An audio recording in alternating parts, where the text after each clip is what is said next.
माया रोज रात को घर के बाहर जाती थी। उसकी इस आदत से उसका पति श्याम बहुत परेशान था, लेकिन वह कभी भी उसे इस बात का एहसास नहीं होने देता था।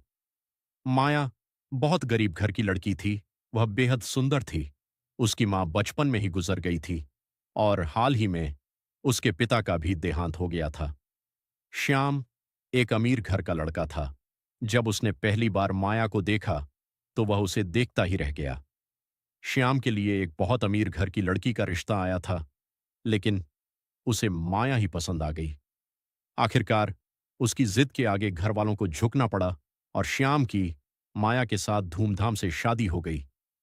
शादी की पहली ही रात श्याम के सो जाने के बाद माया घर से बाहर निकली। कुछ देर बाद जब श्याम की नींद खुली तो उसने देखा माया उसके पास नहीं है। वह घबरा गया और तुरंत नीचे आया। नीचे पहुंचकर उसने देखा माया सोफे पर बैठी हुई है। श्याम ने पूछा, अरे माया, अभी तो सुबह के 5 बजे हैं। तुम इतनी जल्दी क्यों उठ गई? माया ने हल्की मुस्कान के साथ कहा, श्याम जी, मुझे सुबह जल्दी उठने की आदत है। दिन यूं ही गुजरते गए, लेकिन एक चीज नहीं बदली, माया का हर रात घर से बाहर जाना। जब भी श्याम उससे पूछता, वह कोई ना कोई बहाना बना देती। श्याम के दिल में कई बार आया कि वह सच जान ले, लेकिन माया का चेहरा देखकर वह हमेशा चुप रह जाता। एक दिन श्याम की मां ने उससे कहा, श्याम, क्या तुम्हें पता है माया रोज रात को कहां जाती है? यह सुनकर श्याम चौंक गया। उसने कहा, मां, आप ये क्या कह रही हैं? मां ने गंभीर होकर कहा, मैंने उसे कई बार रात में घर से बाहर जाते हुए देखा है। तुम उसके पति हो। यह तुम्हारा फर्ज है कि तुम सच्चाई जानो। उस रात श्याम ने तय कर लिया कि आज वह सच जानकर ही रहेगा। रात के करीब 1 बजे माया चुपके से दरवाजा खोलकर बाहर निकली। श्याम सोने का नाटक करते हुए धीरे से उसके पीछे पीछे चल पड़ा। कुछ दूर चलने के बाद माया एक छोटे से घर के सामने रुकी। उसने दरवाजा खटखटाया और एक छोटी लड़की ने दरवाजा खोला। माया अंदर चली गई। श्याम चुपचाप खिड़की के पास पहुंचा और अंदर झांक कर देखा। जो उसने देखा, उसे देखकर वह हैरान रह गया। माया उस छोटी लड़की को गोद में लेकर बैठी थी और उसे प्यार से खाना खिला रही थी। यह देखकर श्याम के मन में अजीब ख्याल आने लगे।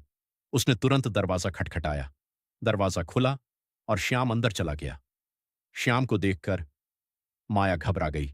उसने संभलते हुए पूछा, आप यहां कैसे?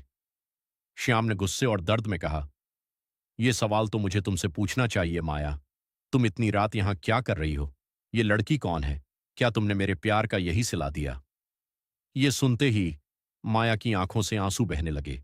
तभी वह छोटी लड़की आगे आई। उसने श्याम का हाथ पकड़ा और रोते हुए कहा, भैया, मुझे माफ कर दीजिए। इसमें माया दीदी की कोई गलती नहीं है।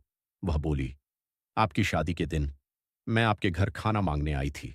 तब माया दीदी ने मुझसे मेरे माँ बाप के बारे में पूछा, और जब मैंने कहा कि मेरा इस दुनिया में कोई नहीं है, तब से माया दीदी रोज रात को मेरे लिए खाना लेकर आती हैं।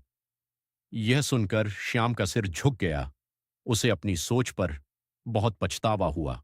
श्याम ने माया से माफी मांगी और माया ने भी उससे माफी मांगी, क्योंकि उसने यह बात उससे छुपाई थी।